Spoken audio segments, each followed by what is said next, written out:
All right, welcome to this Stormgate cast. This is going to be a best of three coming out of two teammates here in the Red Infernal.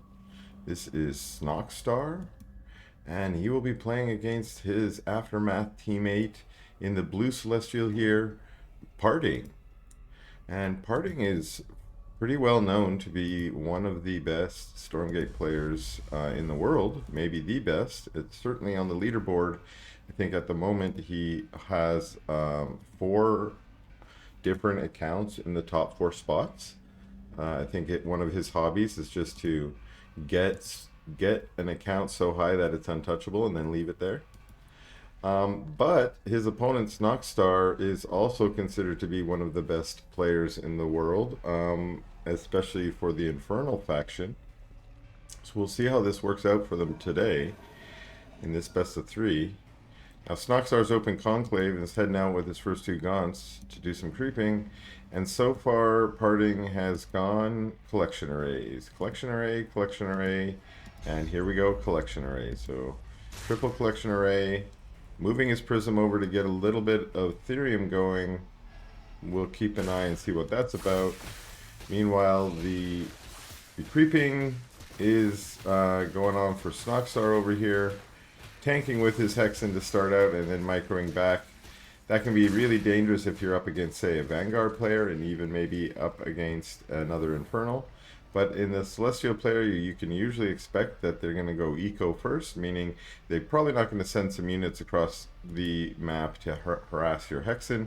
So you might be a little bit safer to do some tanking with her. And she's a little tankier than your Gaunts at the beginning there, and certainly more tanky than your Fiends. And here you try and want to get your Fellhogs tanking, and two of them are, so that's good. And cleaning up the Fellhogs, or cleaning up the Shadow Mastiffs, I should say, and taking over the speed camp. Meanwhile, we still don't have units, it looks like. And so Snoxtar's going to come right down to PartinG's base and say, hey, you haven't creeped us yet. You haven't even used your little laser beam to creep it, which is very common on this map. So I'm going to come down here and creep it. Okay, there goes the laser beam. Sovereign's Watch coming out of PartinG to harass these creeping units.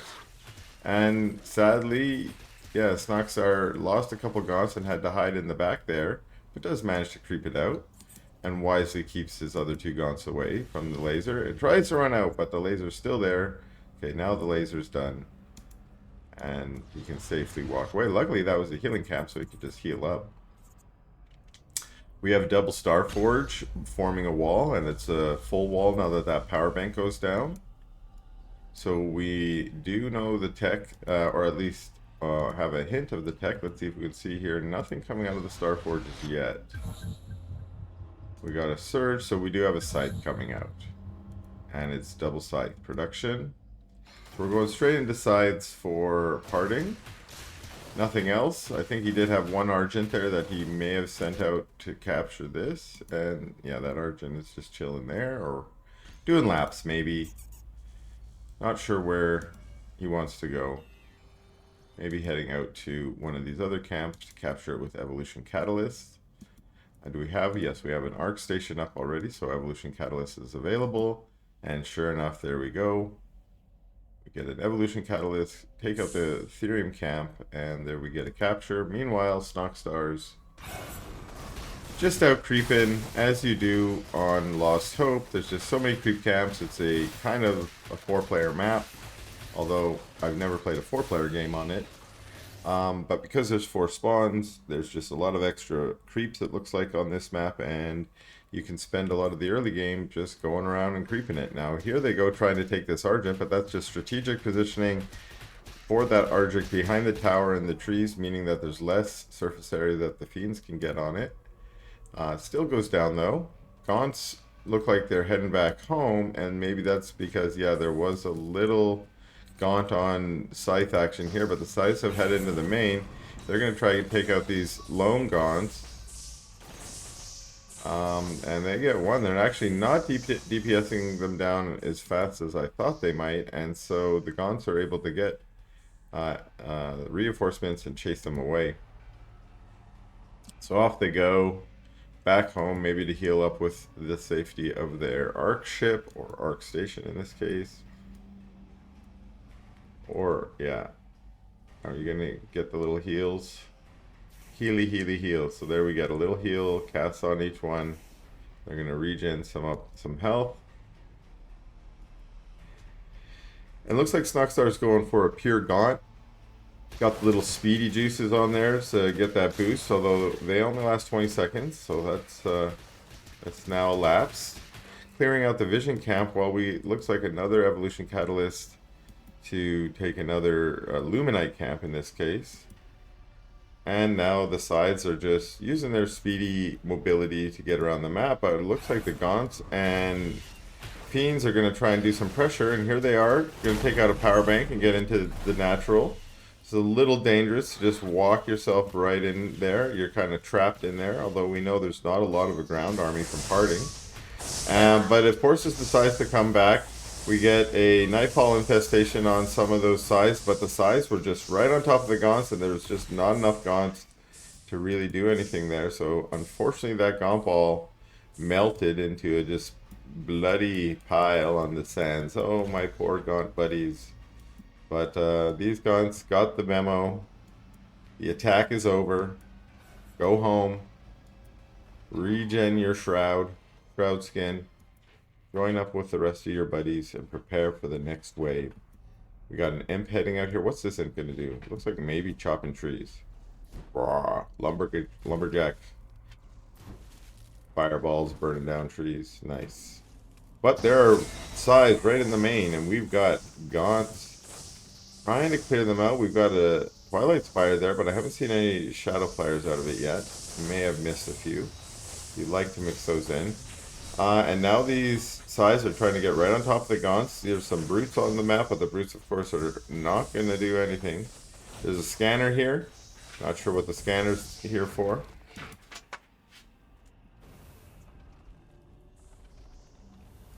And now they've rotated back to the third, just going for some kills. Well, actually, they're just straight up going for the shrine.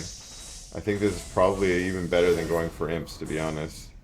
And the reason for that is they get bonus damage against the building, and imps are just kind of tanky. You might not, by the time the reinforcing Gaunts come back, you might only get a few of them. And that's a GG out of Snoxtar. Alright, taking game one in the blue Celestial is Aftermath's PartinG.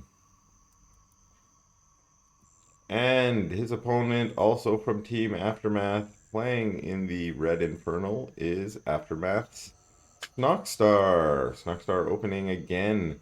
Conclave. This could be a smart opening versus a Celestial player. And that's because Celestial players, well, they have a couple different opening builds they might go, and one of them is Proxy Seraphim. And if you go Proxy Seraphim, of course, Seraphim are flying units that do a lot of damage to the ground. And if you do not have Gaunts that can shoot up in the early game and you get Proxy Seraphim, it's almost an auto GG. Pretty much an auto GG. So opening Conclave is a wise way to open versus Celestial. Or at least if you're opening Vault, maybe don't forget the Conclave. Throw the Conclave down pretty early. You don't necessarily need to build any Gaunts. Just have it in case you get an inkling. Now, one thing you can do, as we saw Snoxtar doing right here, come in and you scout the base, and one important thing was scout the Therium.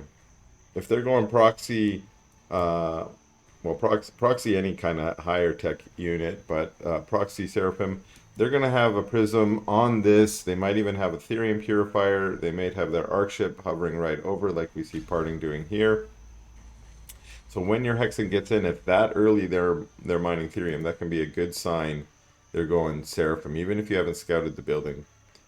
But that's not what we saw here. We saw PartinG going once again three collection arrays before the creation chamber.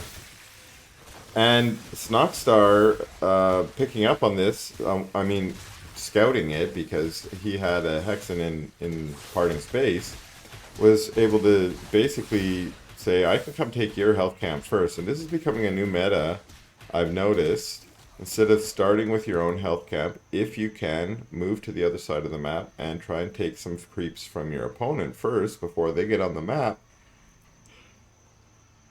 And then you have the free time to head on back to your own base and clean up those camps. Again, those camps being closer to your base make them a little bit safer to take, and then also easier to reinforce to and contest. So the Sovereign's Watch chased Snoxtar away, and even though no real damage was done there, and a Fiend was lost to the Sovereign's Watch, that's typically just a good strat because it forced PartinG to use the Sovereign's Watch, which one uses up a charge, and two takes energy or power, of course. One Gaunt that was low, managing to get that healing cabbage, and then again right back at it, trying to take this camp from PartinG. Now PartinG does have a Kree on the map. There are actually 4 Kree on the map. And these Kree managed to get on top of the Gaunts, and the Gaunts are just trying to take it out, but the Kree are doing such good damage. Kree, of course, doing bonus damage to light. They don't have that rollout upgrade yet, but this strategy to move across the map and steal creeps is actually backfiring now, as a lot of those Gaunts were taken out, and PartinG is just rolling now with that roll-up upgrade, rolling onto this last retreating Gaunt. Just about took it out. Almost forgot it was there. Now taking out the other Gaunt. 4 more Gaunts arrive, but just with a little bit of micro from PartinG to pull that weak Kree back, managing to keep that Kree alive. 2 Gaunts already gone down, 2 more come to reinforce. These 2 at the south going down, and it looks like these Kree are now inside the Imp line. The Imp's turn to fight as well. Good strategy. If you're going to die, turn to fight, do some damage. A couple of those Kree going down. Some Fiends show up. 1 Gaunt with some good surface area in the back there. 2 more Gaunts showing up, but I don't think these are going to be enough to clean this up. We've already seen 4 Imps go down, and that's a GG and a good luck out of Snoxtar in the rest of the tourney.